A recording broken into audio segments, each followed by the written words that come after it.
Hey, what's going on, guys? Today I'm going to be showing you how to make this awesome modular shadow box with lifting struts, automatic lighting, and all sorts of cool things. So stay tuned and check it out. Alright, so this project consists of two parts, the cabinet as well as the lid. And the lid has glass, but we'll get to that later. Right now I'm just going to do the measurements for the wood. And the wood I'm using is 4.5 inches wide and 3/4 of an inch thick. And the bottom's going to be 35 inches long, while the sides are going to be 24 inches tall.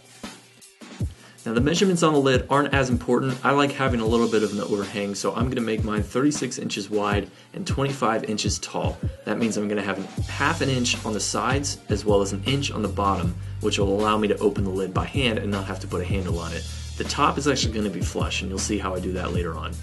And the sides of the cabinets are actually going to be joined with miter cuts, and the reason for that is I need to cut what's called a dado cut, which is a slot in the wood that will allow me to add the pegboard, which will be holding the objects.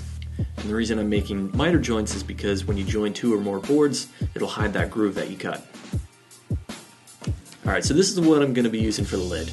It's solid white oak, but it's in pretty rough shape. It was outside for a good bit, and it's a little warped. So the next few steps, I'm going to be cutting it up, planing it down, sanding it, joining it, everything I need to do to get it in working order and looking good for the final product. Which is what I'm doing here, just cutting off the ends that I need and what I don't need. And now I'm taking it to the joiner where I can clean off one of the sides, which will give me a good reference cut on a table saw later on.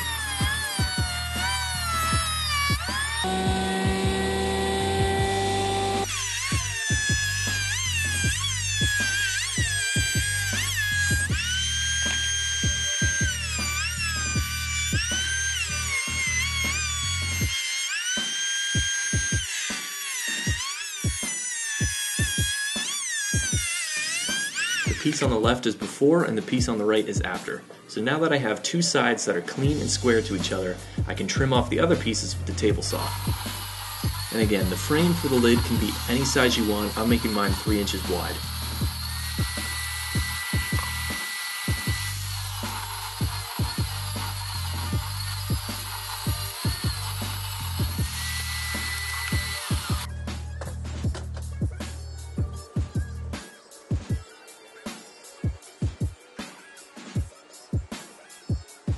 So what I'm doing here is I'm getting the width of this board so then I can cut this board to the same width. This can be done with a thickness planer, but since this is white oak and I'm taking off almost 1/4 inch, it'll be a lot of strain on my thickness planer, and I can easily just make the cut 2 passes by flipping it over like this, and that does the job just fine. But again, it's totally up to you.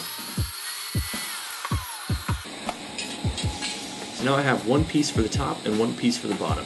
In the next step, I'm going to cut these two boards in half.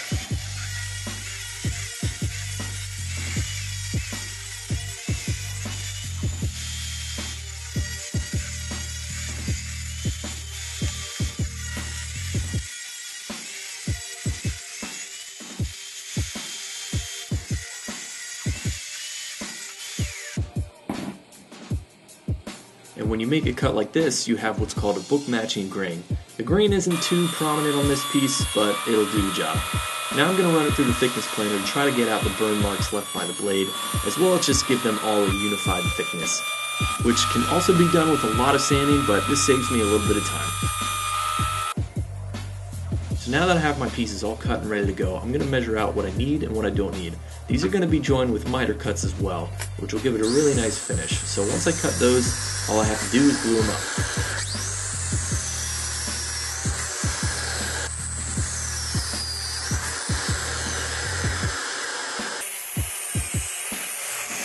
Now I'm going to use what's called a ratchet strap clamp.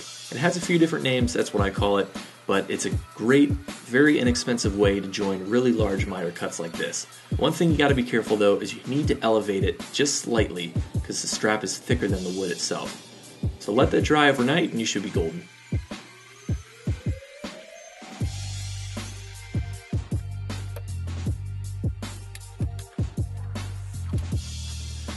And now I'm going to start making the cabinet. I bought 2 of these planks of wood. They're 3/4 inch thick, 4.5 inches wide, and 72 inches long, which is perfect for what I need.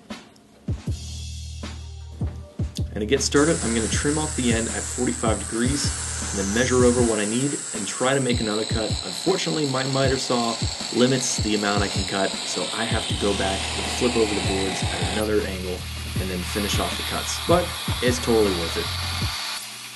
So now I have the tops, the bottoms, as well as the sides all cut to length, and that's all I had left over. And I'm going to save those because I'll use them later on. Now I'm going to measure out where I'm going to make this dado cut. I'm measuring out 1/2 inch from the edge and then measuring out the thickness of the pegboard, since the pegboard is going to be sitting inside the dado cut. Now I'm just going to raise the blade 1/2 inch and move it over to start making these cuts. Unfortunately, the blade's not thick enough to make it in one pass, so I'm just going to make one pass for each of the boards and then move the fence over just slightly to make the second pass, and now cut out enough space for the pegboard to sit in comfortably.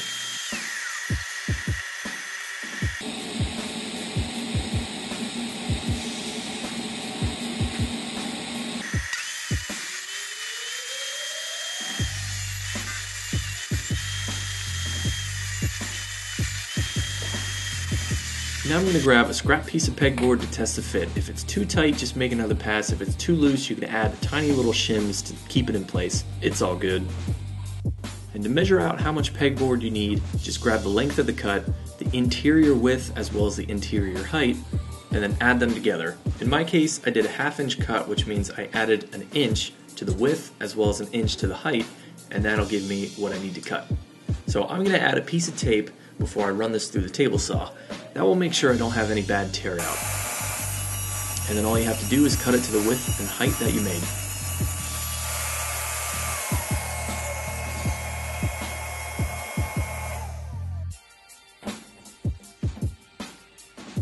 And all that's left to do now is dry fit everything to make sure it all fits, and then from there you can move on to glue.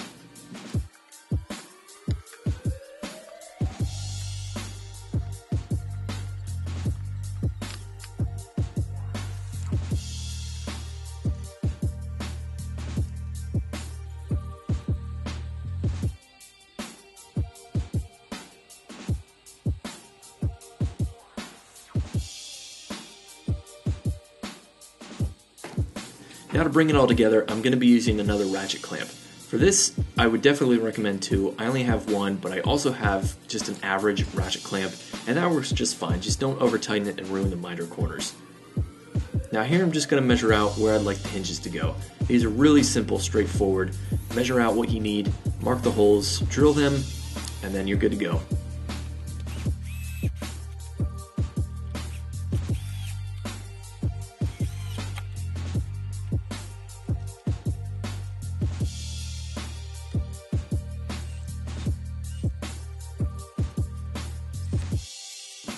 Alright, so now I'm going to put the lid on. I'm going to align it to how I want, but the hinges can be a little tricky. So what I'm going to do is I'm going to add a bit of hot glue to where the hinges touch the lid, and then put some pressure on it until the glue dries. It's also a good idea to go back and measure again to make sure it didn't shift in the process. And the reason for doing this is you can lift the lid and then mark exactly where the hinges should be, so there's no guesswork. And the great part about using hot glue is the lid pops right off. Now you'll have to scrape off whatever's left over, but it's really easy. Just grab a razor blade or a chisel and scrape it off.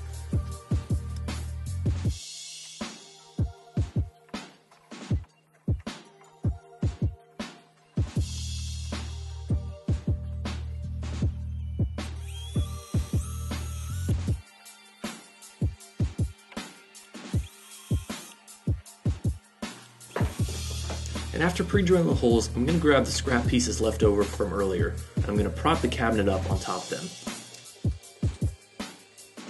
And then I'm just going to grab the lid and then align the pre-drilled holes with the holes in the hinges and drill in the screws. And it's that easy.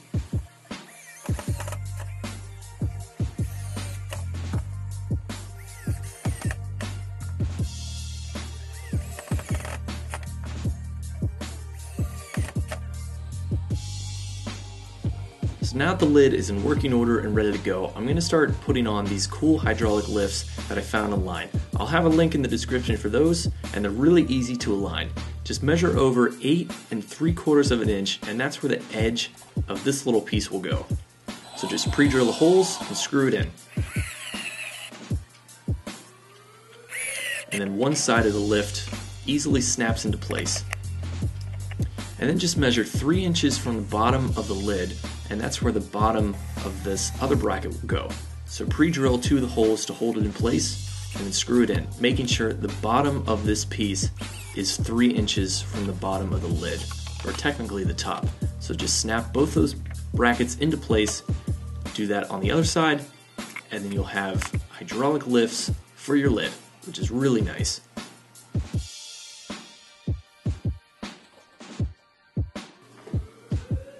And now for the lighting. I'm going to be using this LED bird, or LED bird, whatever you want to call it. It's from IKEA, but it has everything I need. It's just 3 very simple LED strips that snap into place with a switch that plugs right into the wall. No extra colors, no extra features, very simple, and it comes with these little clear plastic brackets that allow you to hang it too, which is really nice. Just put in the little screw and drill it into place. They're such small screws you don't even have to pre-drill the holes. Just apply them wherever the joints of the LED strips are and hang them up and you're fine.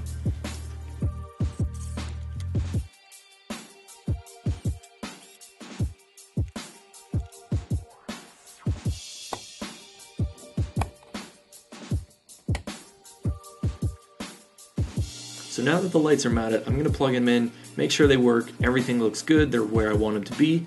And so now I'm just going to jam a little ice pick into where the wire goes into the switch and pry it open. I'm just going to pull that out and then cut the wire where it goes into the actual switch. It's really straightforward, just a wire that's not cut and then a wire that is cut. And the wire that's cut is going to go on to the terminals of this new switch. And this is actually a refrigerator switch. I'll have another link in the description for that. I'm just going to cut off the little tab and then grind down what's left over. There is a tab on the other side, but I'm going to keep that. So here I'm just going to make a little box for it basically. And you can make it any size, shape, or location that you want. I'm using this 1 inch wide by 1/4 inch thick plywood that I had laying around. It's just long enough so that the terminals don't touch the side of the wood, which is perfect. You don't want those touching the wood. Now in this case there is a little bit of an overhang, so I'm just going to measure out what it is and then sand it away. And then once that's done, I'm going to grab another little piece of scrap wood and glue it underneath it so that it holds the switch in place. That'll make sure that when the switch is turned on and off, it doesn't get pushed down into the actual switch housing. So now I'm just going to grab a bit of super glue and glue it all together. Just make sure you don't glue the switch to the wood just yet. That'll come later on. Now I'm going to go to where the LEDs sit and drill out a 1/2 inch through one of the peg holes so the wire can feed to the lights. And then back down to where the switch housing will be, I'm going to fold the wire in half and then feed it through an existing peg hole. The housing fits, so now I'm going to start applying the wires to the switch by simply feeding it through the little holes on the switch terminal, wrapping it around, doing the same for the other side, and that is pretty strong in itself, but I'm going to add a bit of solder to make sure they don't move.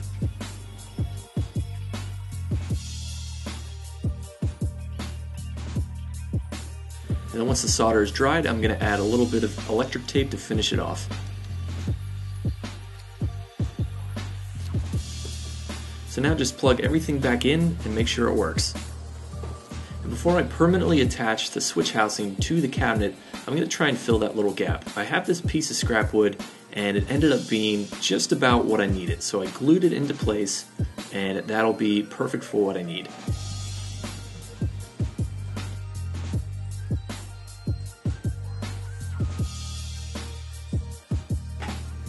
So now that I have all the pieces and parts ready to go, I'm going to permanently glue in the switch to the switch housing. And then add a bit of glue to adhere the switch housing to the cabinetry. And I'm not going to use any clamps for this, I'm just going to hold it in place until the glue completely dries. Good thing about super glue is it dries pretty quickly. And then once the glue dries, just add a little bit of spackling or wood filler to fill in any of the gaps and smooth it out so when you go to paint it, it'll be perfect.